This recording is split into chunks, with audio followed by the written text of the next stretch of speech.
يا ربي بالمصطفى بلغ مقاصدنا واغفر لنا ما مضى يا واسع الكرم يا رب.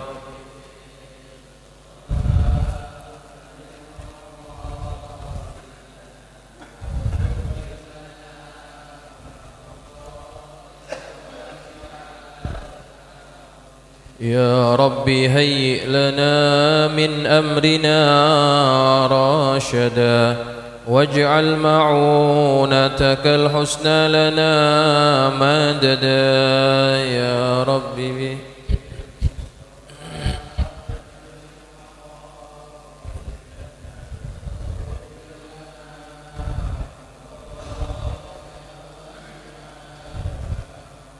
ولا تكلنا إلى تدبير أنفسنا فالنفس تعجز عن إصلاح ما فسد يا ربي.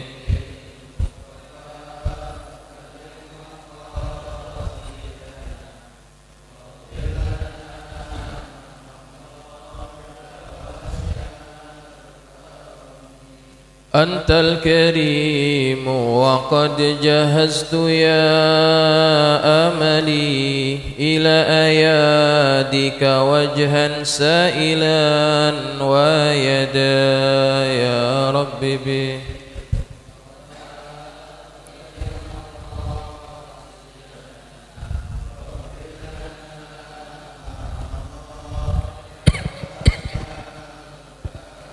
اللهم صل وسلم وبارك عليه وعلى آله. الفاتحة على نية أن الله يفتح علينا فتوح العارفين ويفقهنا وإياكم في الدين ويرزقنا كمال الإخلاص واليقين. ثم الفاتحة إلى روح مؤلف هذا الكتاب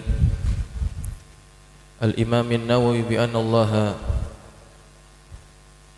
يغفر له وينفعنا بأسراره وأنواره وعلومه ونفحاته في الدين والدنيا والآخرة. وثم إلى أرواح مشايخنا ومعلمينا الحبيب عبد الرحمن بن أحمد السقاف، وثم إلى الحاج أحمد الشافعي هذامي، وثم إلى الحاج شافعي الأمصير، وثم إلى روح الحاج حسين مرزقي، وثم إلى روح عبد الشكور رملي، وثم إلى روح عبد الله الشافعي بأن الله يتغشاهم بالرحمة والمغفرة.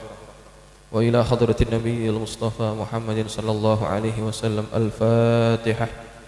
أعوذ بالله من الشيطان الرجيم. بسم الله الرحمن الرحيم.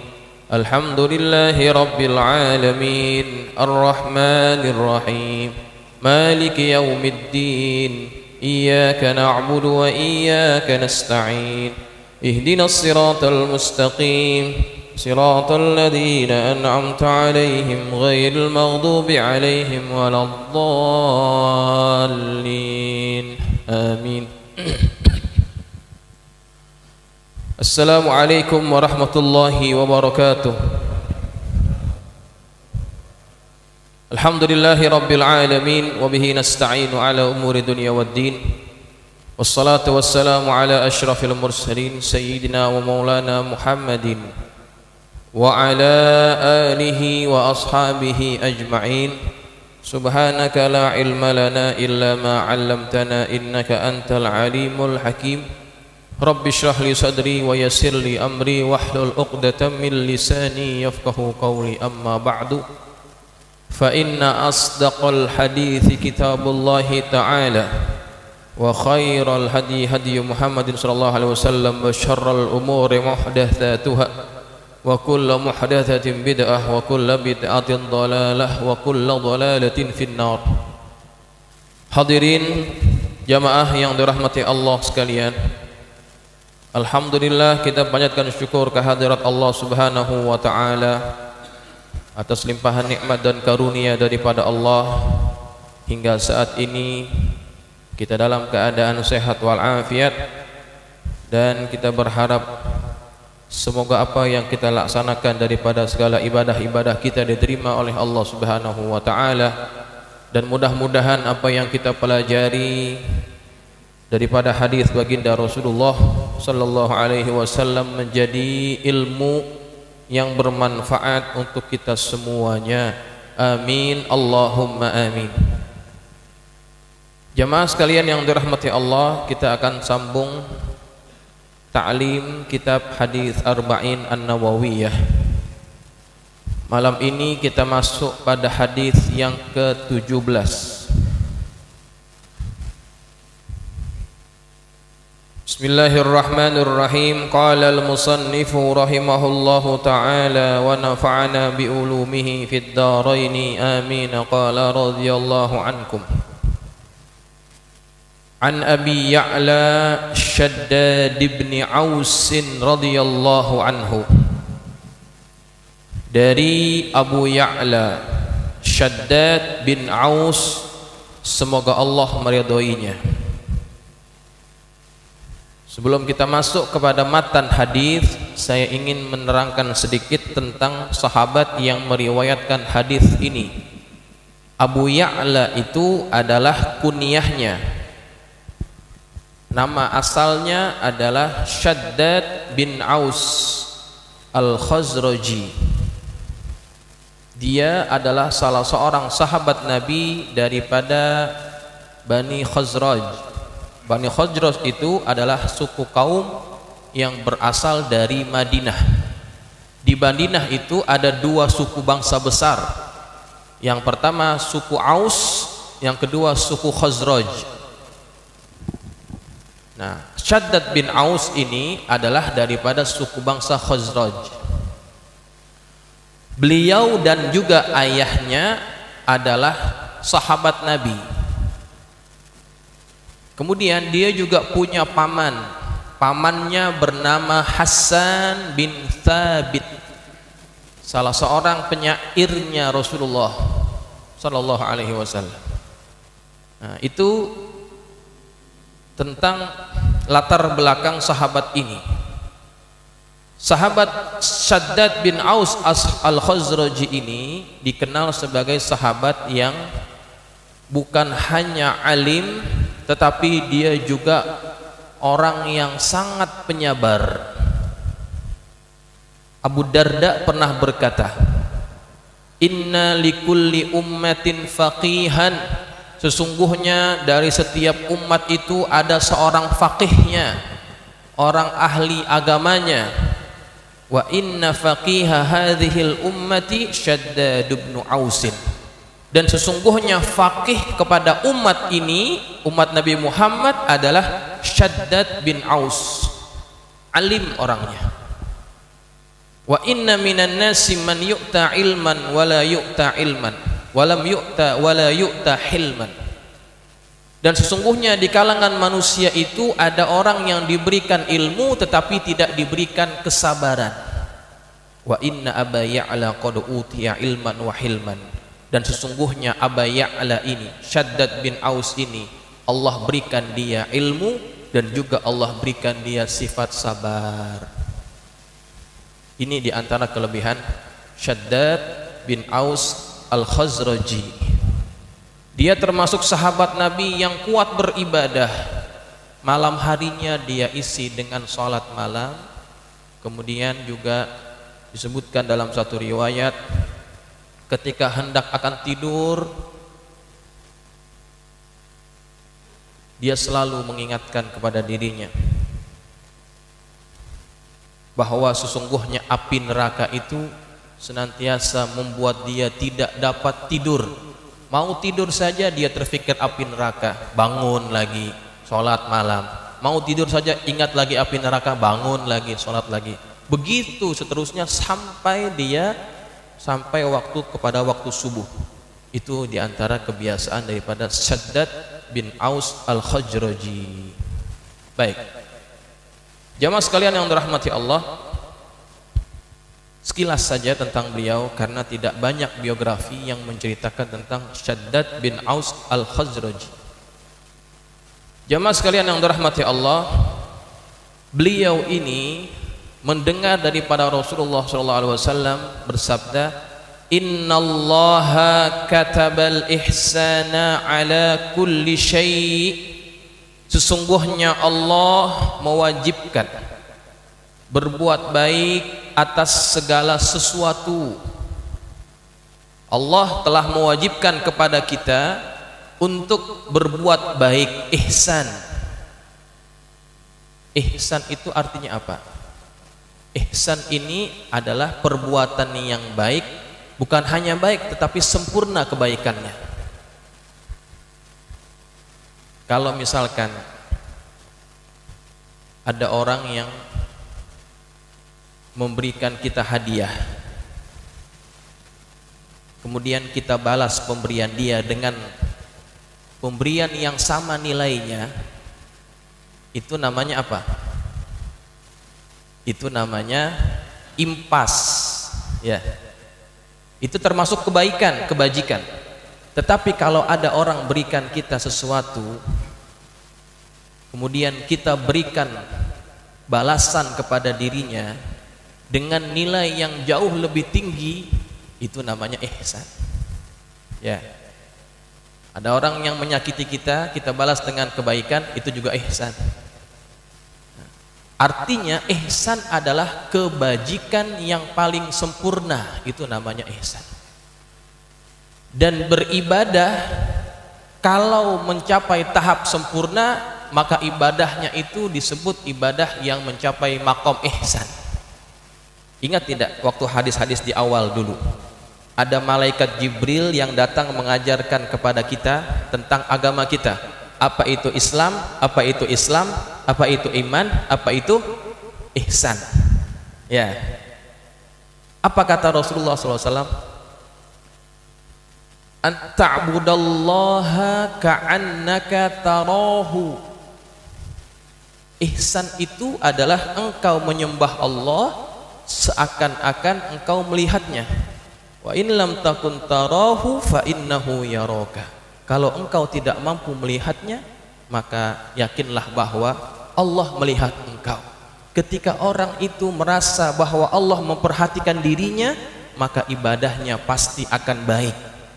Seseorang apabila beribadah sampai makom ini, maka ibadahnya disebut ihsan.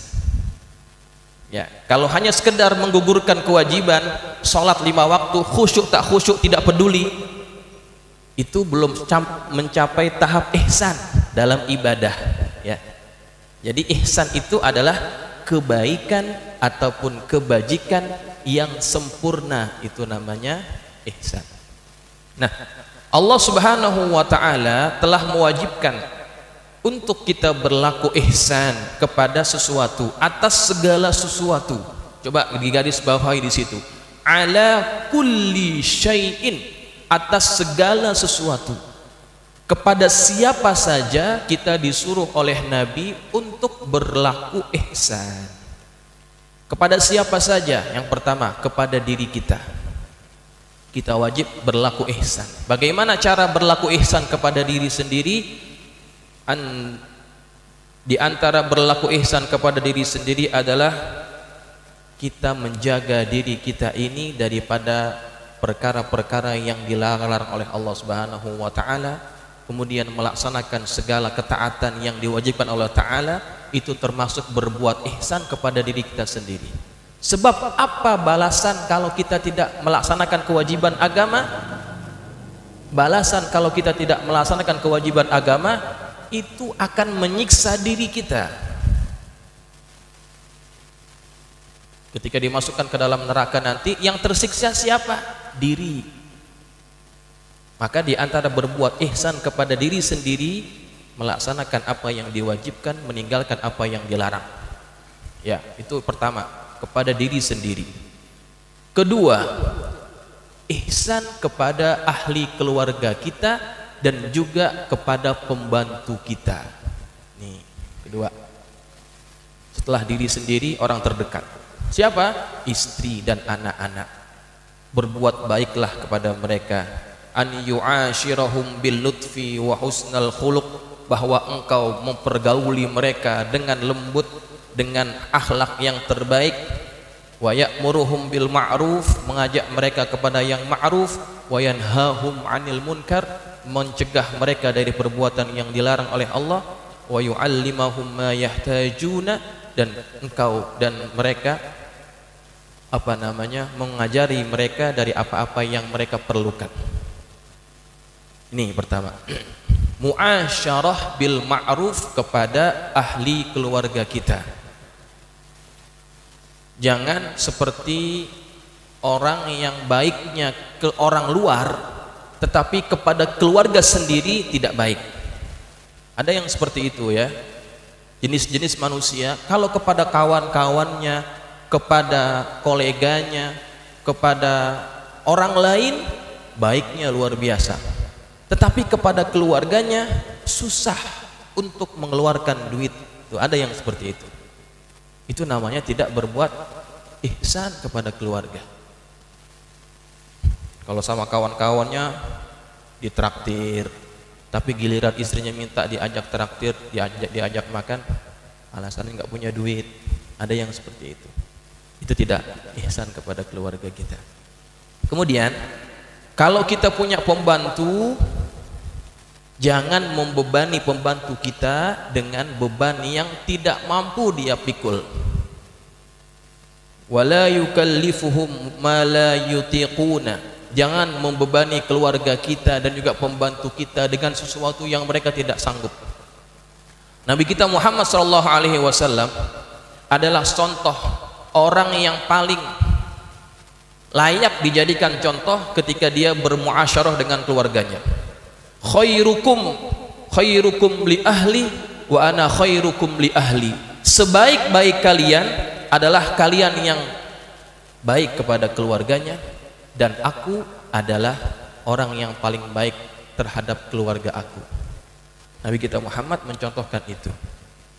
Disebutkan bahwa Nabi itu beliaulah yang menjahit sendiri pakaiannya apabila koyak.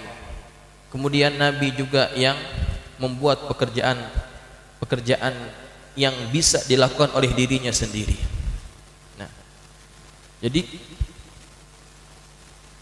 kalau kita ingin mencontohi Nabi, contohi keseluruhannya, bukan hanya ibadahnya, tetapi bagaimana muasyarah kepada keluarganya juga harus kita ikuti.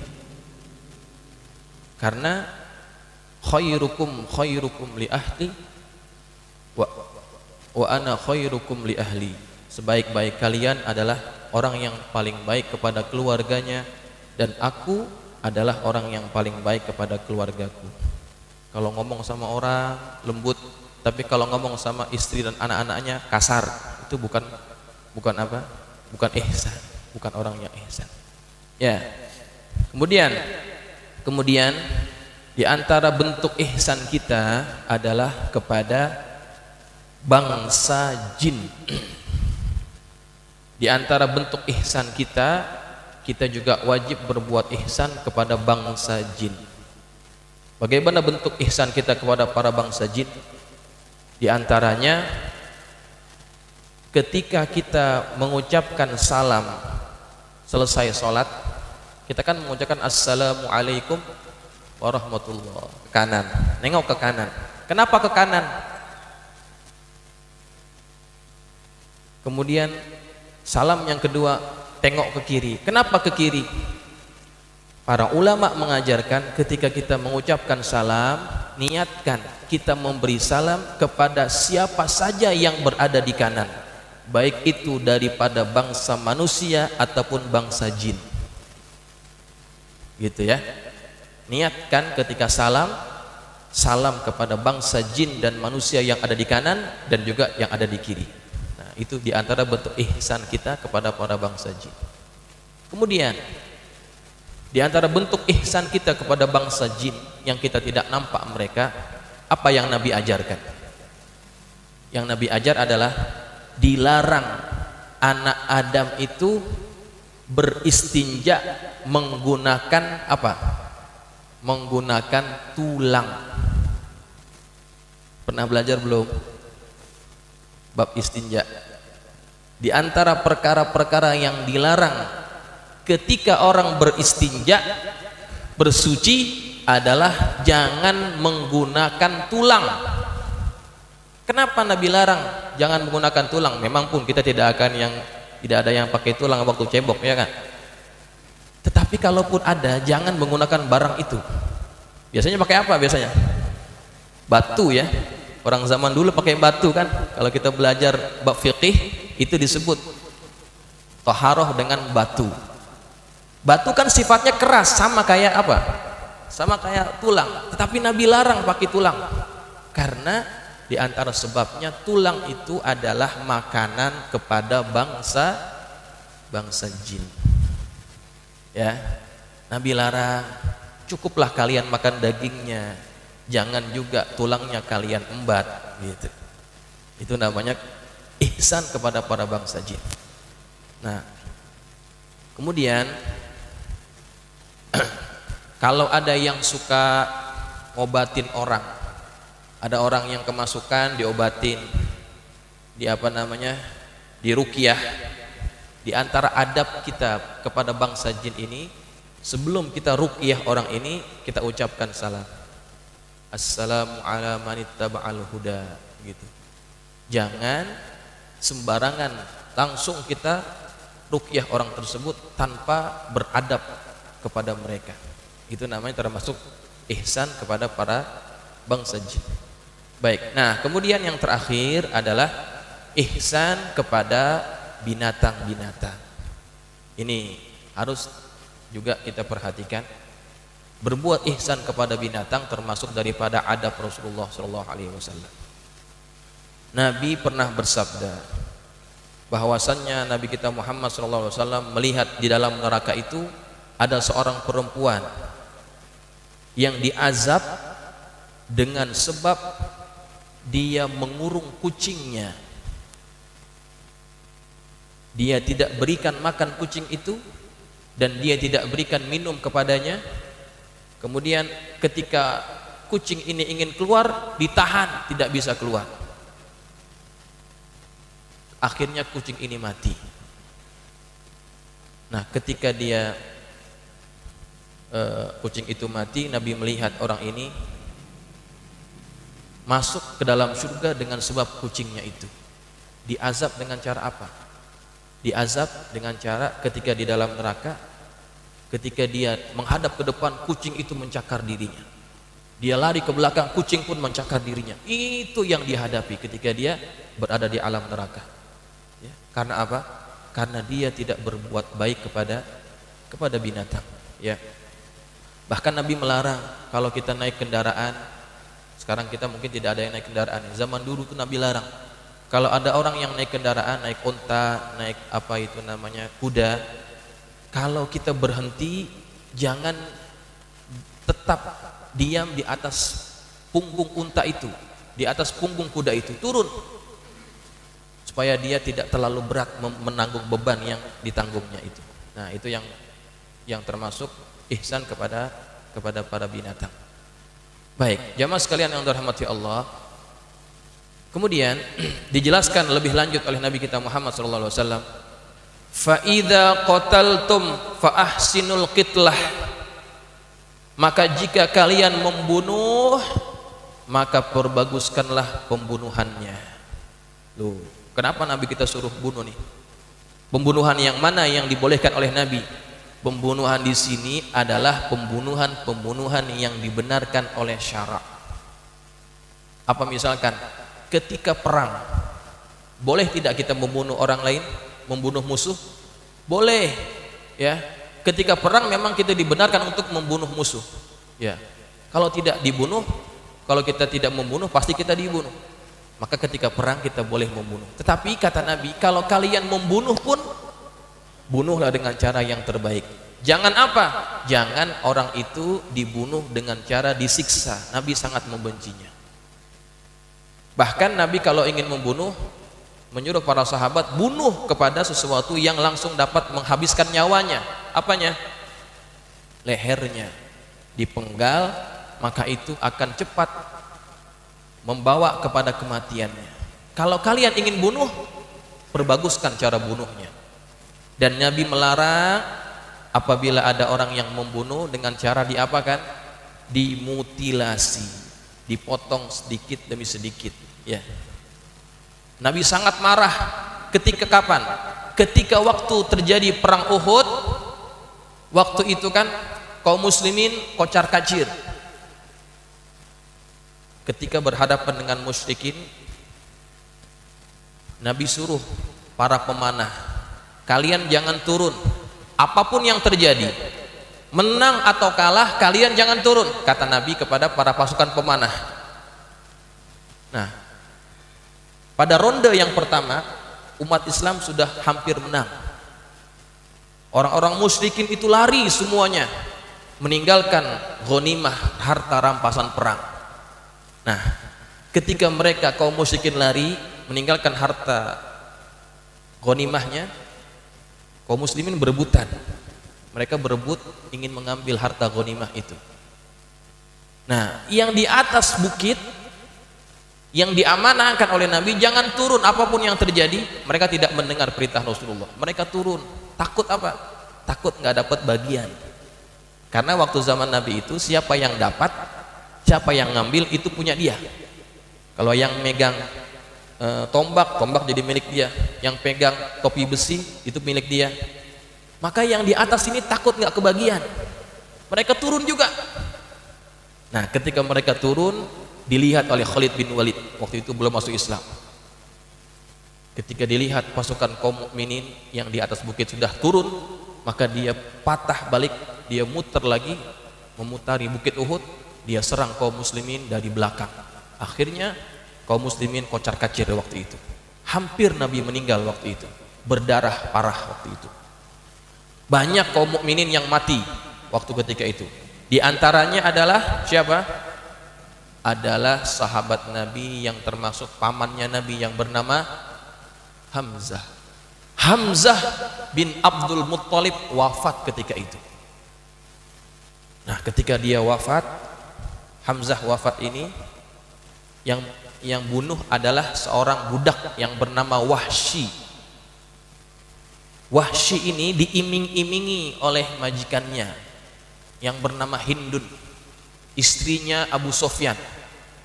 Dia diiming-imingi, Wahsy, kalau kamu bisa membunuh Hamzah, maka engkau akan aku bebaskan. Hindun ini sangat marah, dendam dengan Hamzah. Karena apa? Karena waktu perang Badar itu keluarganya, anaknya mati dibunuh oleh Hamzah. Maka dia dendam. Hindun ini waktu belum masuk Islam ya, dendam. Kemudian ketika itu Wahsy memang dia sudah mentargetkan Hamzah. Hamzah dicari, kemudian dapat dibunuh oleh Wahsy karena dijanjikan akan dimerdekakan oleh majikannya. Meninggal Hamzah. Setelah mendapati jenazah Hamzah tergeletak, Hindun ini yang sangat marah kepada Hamzah, dibelah dadanya Hamzah.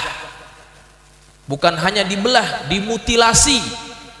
Dibelah dadanya, diambil apanya? Ambil hatinya ataupun jantungnya. Diambil, diapakan? Dikunyah. Hatinya ataupun jantungnya Hamzah ini dikunyah oleh Hindun bin istrinya Abu Sofyan. Sangat kejam waktu itu ya. Bukan dimakan, hanya dikunyah saja karena bencinya kepada Hamzah. Kemudian ketika perang itu usai, Nabi lihat satu demi satu jenazah para sahabatnya. Dia sangat terpukul ketika melihat jenazah pamannya yang bernama Hamzah itu dibunuh dengan cara sebegitu rupa. Dimutilasi, dibelah dadanya, kemudian dilihat jantungnya itu sudah dimamah. Marah Rasulullah SAW. Hampir-hampir Rasulullah juga menyuruh sahabat untuk memutilasi sahabat, orang-orang yang sudah memutilasi sahabatnya ini, pamannya ini. Tapi akhirnya dilarang oleh Allah Subhanahu wa taala. Tidak boleh membunuh dengan cara seperti itu. Tidak boleh membunuh dengan cara seperti itu. Tapi akhirnya apa?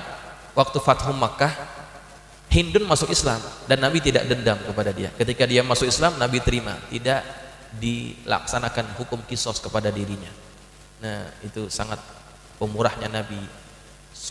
Begitu sayangnya Nabi kepada orang yang sudah masuk ke dalam agama Islam. Nah, ini Hindun ceritanya ketika membunuh sahabat Nabi yang bernama Hamzah, ya Hamzah. Kalau kita lihat, kalau yang pernah umroh ataupun haji, ya ada makam syuhada Uhud, betul-betul di belakang Jabal Uhud. Jabal Uhud ini kan panjang tuh ya. Di depan Jabal Uhud itu ada satu bukit. Bukitnya tadinya tinggi, tapi kemudian dipapras, dipendekkan. Nah, itulah yang disebut Jabal Rumat. Pada asalnya makam syuhada Uhud bukan dekat Jabal Rumat, bukan di situ, tetapi di bawah sedikit, agak ke lembah, di bawah. Nah, kenapa dipindahkan? Karena pernah terjadi banjir besar di kota Madinah, tepatnya di lembah itu terjadi banjir. Kemudian jenazah-jenazah para syuhada Uhud ini terangkat naik keluar daripada dalam tanah.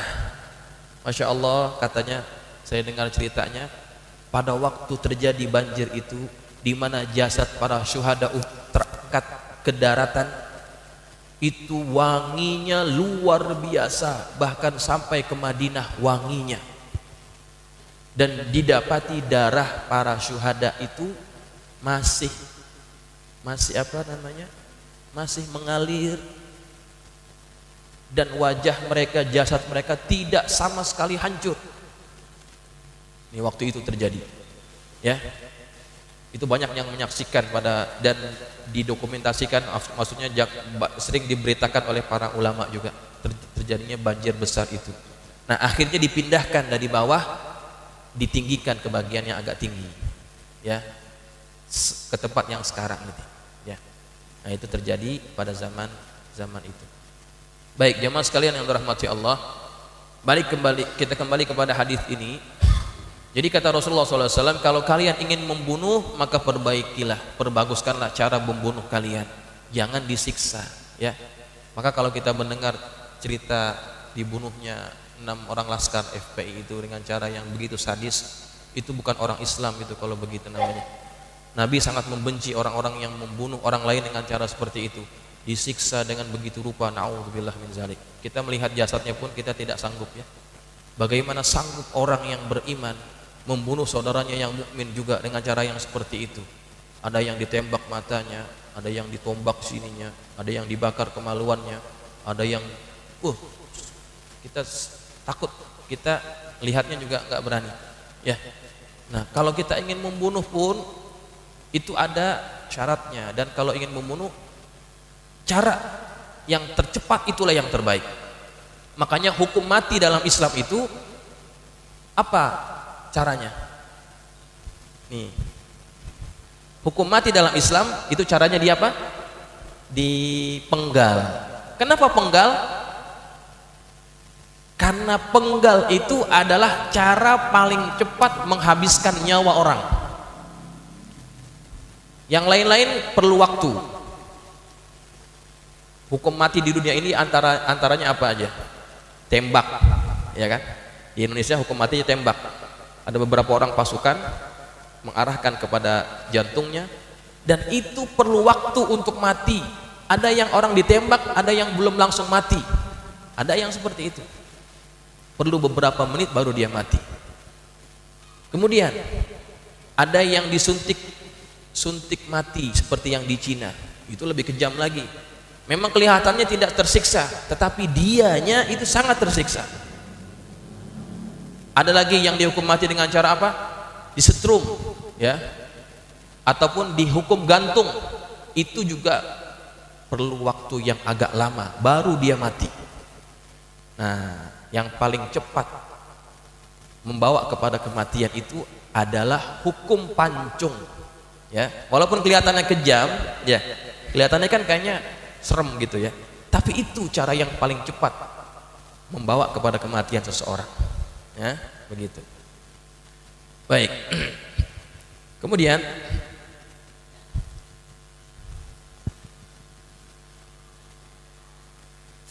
wa idza dzabhtum fa ahsinu dzibha, kalau kalian menyembelih maka perbaguskanlah sembelihan kalian. Wal yuhidda ahadukum syafratahu falyurih dzabihatahu, dan hendaklah salah seorang di antara kalian menajamkan pisaunya dan merehatkan hewannya, hewan sembelihannya. Maksudnya apa? Maksudnya kalau kita ingin menyembelih, di antara bentuk sembelihan, bentuk berbuat baik kepada hewan sembelihan kita adalah pertama, tajamkan pisaunya, tajamkan goloknya setajam mungkin, semakin tajam semakin bagus. Itu yang pertama. Kemudian di antara adab-adab ketika orang akan menyembelih adalah rehatkan hewan itu, jangan bikin dia stres. Ya, di antaranya apa? Jauhkan dari keramaian. Betul. Ketika hewan itu berada di keramaian, yang nonton banyak nih, anak kecil, bapak-bapak, ibu-ibu semua nonton. Nah, itu sebetulnya membuat hewan itu semakin stres. Ya, ini susah. Memang kalau ingin diterapkan di sini agak susah. Ya, masyarakat kita belum terlalu paham. Tapi alhamdulillah masjid kita ini posisinya sudah bagus ya. Warga sekitar agak jauh. Jadi yang berada di lokasi penyembelihan adalah yang bertugas. Itu agak bagus. Kemudian jangan sampai hewan lain melihat kawannya yang akan disembelih. Itu akan membuat dia stres. Itu bukan ihsan kepada binatang. Ya. Jauhkan daripada tempat penyembelihan. Jangan biarkan dia melihat saudaranya, melihat kawannya disembelih. Itu bukan ihsan. Begitu ya. Ya. Ada sebuah kisah ini. Dalam suatu kitab ada seseorang ini, dia menyembelih anak sapi. Dia menyembelih anak sapi di depan ibunya. Kemudian ibunya ini teriak-teriak melihat anaknya yang sedang disembelih di hadapannya. Apa yang terjadi kepada orang ini? Fa fasada aqluhu, otaknya jadi rusak. Ya. Otaknya jadi rusak, agak separuh-separuh gila gitu. Ya. Gara-gara apa? Gara-gara dia menyembelih anak sapi di depan ibunya sendiri. Di hadapan ibunya, bukan ibunya dia, ibunya sapi ini. Ya. Di depan ibunya sapi. Akhirnya apa? Akhirnya terjadi apa? Sesuatu pada otaknya. Jadi gila dia. Kemudian akhirnya dia sembuh dari penyakit gilanya. Bagaimana caranya dia sembuh? Satu hari, ya, dia berada di bawah pohon. Di bawah pohon itu dia melihat ada apa namanya? Ada sarang burung. Ada sarang burung, di dalamnya ada anak burung yang baru menetas. Ya. Kemudian dipindahkan sarang burung itu di tempat yang lebih aman, dipindahkan oleh dia. Dilihat oleh bapaknya, bapak si burung. Dilihat. Nah, setelah kejadian itu, maka Allah kembalikan akalnya menjadi sedia kala, sehat lagi. Gara-gara apa? Berbuat baik kepada binatang. Ya, makanya hati-hati ya kepada binatang ini, jangan sembarangan. Kalau bunuh sesuatu itu juga harus ada caranya. Makanya kalau orang dulu tuh ada yang namanya ketulak itu namanya ya. Ya, apa namanya betul ya? Ketulak, apa namanya sih? Hah? Kalau orang Malaysia bilang itu namanya balak ya. Kalau orang Malaysia, kalau orang sini bilang apa tuh? Hah? Kualat ya, kualat. Ya begitu. Ya. Jangan sembarangan bunuh binatang, jangan sembarangan nyakiti binatang. Sebab apa? Itu ada balasannya. Menyiksa binatang, apalagi ya, kalau kita punya istri lagi mengandung. Ya. Kita punya istri lagi mengandung, itu jangan sembarangan menyakiti binatang, nanti balasannya kadang-kadang akan pergi kepada si anak, gitu ya. Itu sangat dijaga oleh orang tua kita dulu begitu. Kemudian satu lagi di antara larangan terhadap binatang adalah Nabi melarang kita untuk membunuh binatang dengan cara dibakar. Ini kalau bisa jangan sampai dilakukan. Nabi melarang membunuh binatang dengan cara dibakar, apapun jenis binatangnya. Kata Nabi kita Muhammad SAW, satu ketika dia lewat di satu kampung, kemudian ada sarang semut yang lagi dibakar. Nabi marah. Kemudian Nabi bersabda, innahu la yanbaghi li basharin ay yu'adziba bi'adzabillahi azza wa jalla. Tidak layak bagi manusia mengazab dengan azab Allah. Membakar itu adalah azab Allah. Kepada siapa? Kepada makhluknya. Yang boleh membakar makhluk hanya Allah. Tidak boleh makhluk membakar binatang yang lainnya. Tapi Ustaz, bagaimana kalau misalkan bakar sampah gitu? Bakar sampah nggak ada masalah. Yang nggak boleh ini bakar binatang, ya. Ada sarang-sarang apa, ada sarang semut, sarang ini jangan dibakar. Haram itu hukumnya, ya. Baik. Banyak jamaah sekalian, itulah hadis yang ke-17, ya. Tentang berbuat ihsan kepada seluruhnya, termasuk kepada binatang. Apabila ada yang ingin bertanya silakan. Ada.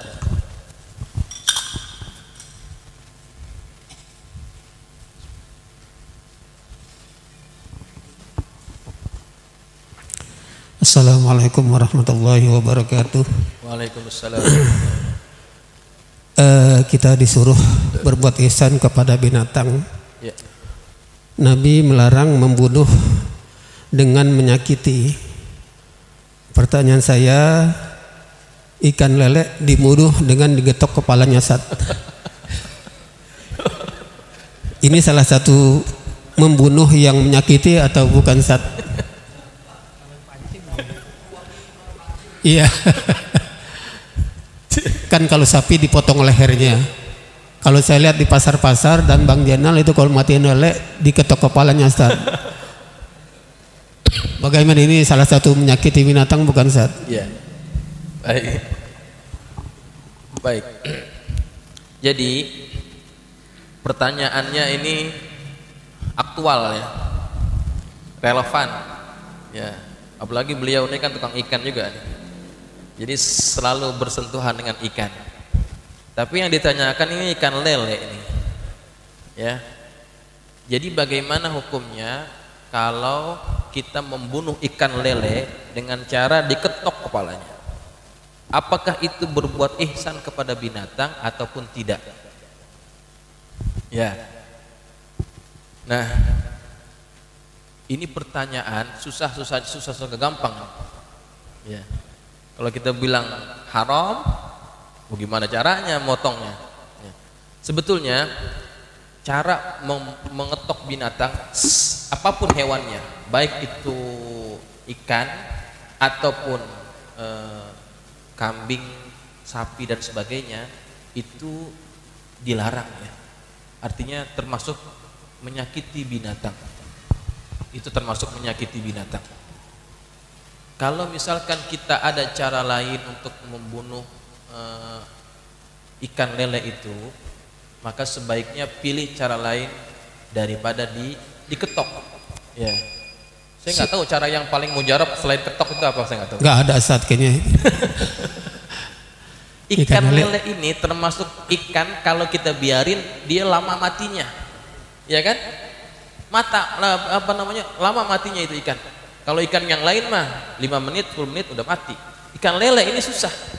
Nah, jadi caranya bagaimana? Ya, pokoknya kalau ada cara lain selain ketok itu lebih baik, ya. Tapi kalau misalkan susah, nggak ada cara yang lain daripada itu. Ya. Seandainya kita memang, iya. Seandainya kita ngetoknya sebelumnya kita baca bismillah setiap satu ketokan, bagaimana Ustaz?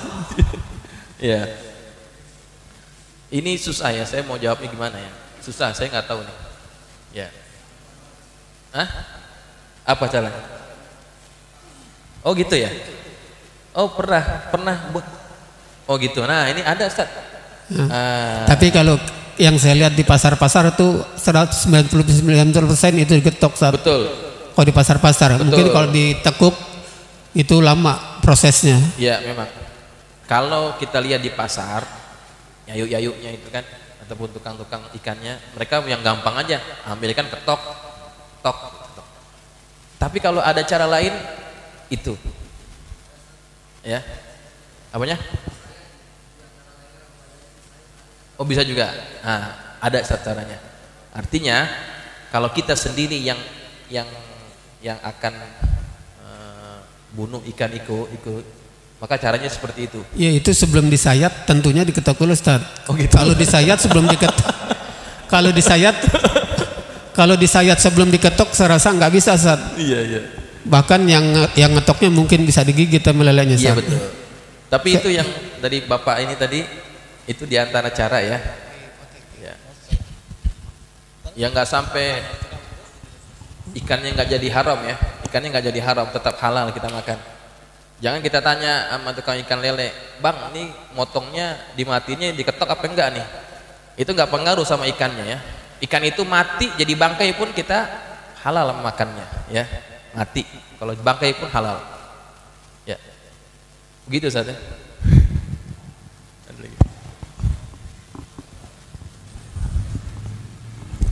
Bismillah, assalamualaikum warahmatullahi wabarakatuh. Waalaikumsalam warahmatullahi wabarakatuh. Berkaitan dengan ihsan terhadap binatang, Ya. sama-sama kita paham bahwa banyak orang-orang yang memelihara burung atau ikan, Ya. ya, yang biasanya ikan hias, Ya. seperti arwana itu biasanya nggak rame-rame di satu akuarium, tapi cuma satu. Terus burung ocehan itu biasanya juga satu Ya. dalam satu kandang. Nih kalau orang yang memelihara burung itu tidak memberikan hak terhadap binatang tersebut, bagaimana Ustaz? Apa juga tidak termasuk tidak berbuat ihsan terhadap binatang itu? Ya. Demikian Ustaz. Haknya maksudnya apa? Hak apanya? Dikasih makan, Kan, ya. tapi hak untuk Kawin. Ya. Nah, iya. Gitu Ustaz. Ya. Terima kasih. Assalamualaikum warahmatullahi wabarakatuh. Waalaikumsalam warahmatullahi wabarakatuh. Baik. Jadi pertanyaannya, bagaimana dengan orang-orang yang memelihara binatang? Yang kebanyakan kalau orang melihara binatang, contohnya burung, biasanya sesangkar itu satu aja kan? Satu sangkar, satu aja burungnya. Nah, sedangkan binatang itu memiliki syahwat. Syahwat untuk apa? Syahwat untuk makan, syahwat untuk kawin. Itu mereka memilikinya. Kalau makan mungkin kita kasih setiap waktu, setiap hari. Nah, ini yang susah, yang jarang itu kita memenuhi syahwat daripada kawin itu, ya kan? Nah, apakah termasuk tidak berbuat ihsan kepada binatang? Ya. Yang paling asas untuk kita jaga adalah jangan sampai dia mati kelaparan. Itu pertama. Jangan sampai dia mati kelaparan, jangan sampai dia mati kehausan. Itu pertama. Nah, kemudian memang yang paling baik adalah kalau kita ingin pelihara binatang, kita juga mempersiapkan pasangannya, ya, pasangannya. Kalau dia laki, cari betinanya supaya ketika datang musim kawin dia dapat melampiaskannya itu. Tapi kalaupun tidak ada, tidak jadi haram. Kalaupun cuma dia pelihara 1 ekor, tidak ada pasangannya, tidak jadi haram. Selama makan dan minumnya itu tidak diabaikan, gitu. Ya, tidak diabaikan. Karena binatang kalaupun tidak kawin, dia tidak sampai mati. Ya.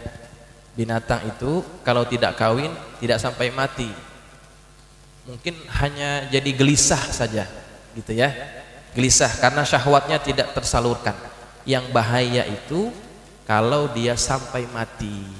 Ya, sebabnya kenapa? Karena tidak ada makan, tidak ada minum itu. Gitu, Pak. Jelas ya? Ya. Tapi paling bagus siapkan pasangannya. Kalau tidak pun tidak ada masalah, artinya tidak sampai kita berbuat dosa. Ya, tidak sampai berbuat dosa. Insyaallah begitu. Ya. Oke ya. Saya rasa cukup ya, mudah-mudahan bermanfaat taklim kita hari ini. Insyaallah kita ketemu lagi minggu hadapan. Al-Fatihah. Bismillahirrahmanirrahim. Alhamdulillahirabbil alamin. Maliki yaumiddin. Iyyaka na'budu wa iyyaka nasta'in. Ihdinas siratal mustaqim, siratal ladzina an'amta 'alaihim ghairil maghdubi 'alaihim waladdallin. Bismillahirrahmanirrahim. Alhamdulillahirabbil alamin wassalatu wassalamu ala asyrafil mursalin sayyidina maulana Muhammadin wa ala alihi wa ashabihi ajma'in. Allahumma anfa'na bima 'allamtana wa 'allimna ma yanfa'una. Allahumma zidna wa la tanqusna wa akrimna wa la tuhinna wa atina wa la tahrimna wa athirna wa la tu'thir 'alaina wa ardina warḍa 'anna. Allahumma inna nas'aluka bihaqqi Fatimata wa abiha wa ba'liha wa baniha iftah 'alaina wa 'ala auladina wa talamidina futuhal 'arifin. Faqihna wa iyyakum fid din warzuqna kamalal ikhlas wal yaqin. Allahumma arzuqna fahman nabiyyin wa hifdzal mursalin wa ilhamal malaikatil muqarrabin bi rahmatika ya arhamar rahimin. Allahumma ij'alna minal ladzina yastami'una al-qawla fayattabi'una ahsana. Shallallahu ala sayyidina Muhammad wa ala alihi wa sahbihi wasallam. Alhamdulillahirabbil alamin. Assalamualaikum warahmatullahi wabarakatuh.